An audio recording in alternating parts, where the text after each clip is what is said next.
অন্যের উপর দোষ চাপানোয় সবার থেকে এগিয়ে টাইগার ক্রিকেটাররা। এবার প্রশ্ন তুলল আইসিসির আম্পায়ারিং নিয়ে। আম্পায়ারের সিদ্ধান্ত যে শুধু বাংলাদেশের ক্ষেত্রেই দৃষ্টিকটু হয়েছে তা নয়, এর আগেও কিছু ম্যাচে বাজে আম্পায়ারিং দেখা গেছে।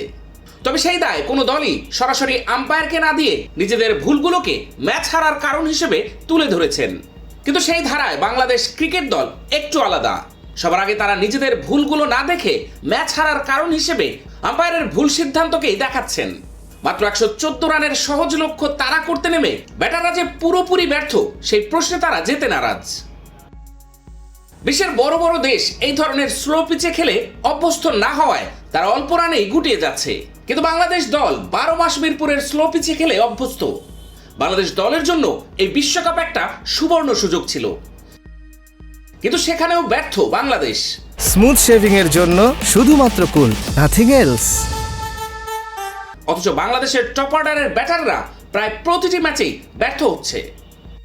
একটা ম্যাচে সব ব্যাটাররা পারফর্ম করবে না সেটা স্বাভাবিক, কিন্তু টপ অর্ডার প্রতিটি ম্যাচেই এক সংখ্যার ঘরে অথবা ডাক মেরে ফিরবে এটা অস্বাভাবিক।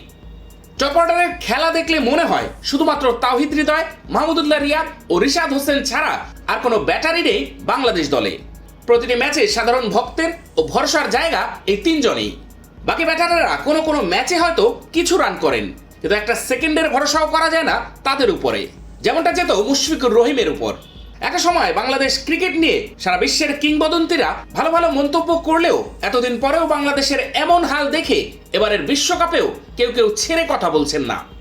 কত ছোট ছোট দল এসেও ক্রিকেটকে এগিয়ে নিয়ে গেছে অনেক দূর, ঠিকমতো ক্রিকেট খেলার সুবিধাও পায় না, তারপরও তারা লড়াই করে যাচ্ছে অবিরত। অথচ বাংলাদেশ ক্রিকেট ব্যর্থতার চাদরে ঢাকা। বাংলাদেশের বোলিং ইউনিট যতটা ভালো করছে ততটাই জঘন্য পারফরমেন্স করছে বাংলাদেশের ব্যাটিং ইউনিট। নিজেরা একটু দায়িত্ব নিয়ে খেললে হয়তো প্রতিটি ম্যাচেই ভিন্ন ফল আসতে বাধ্য।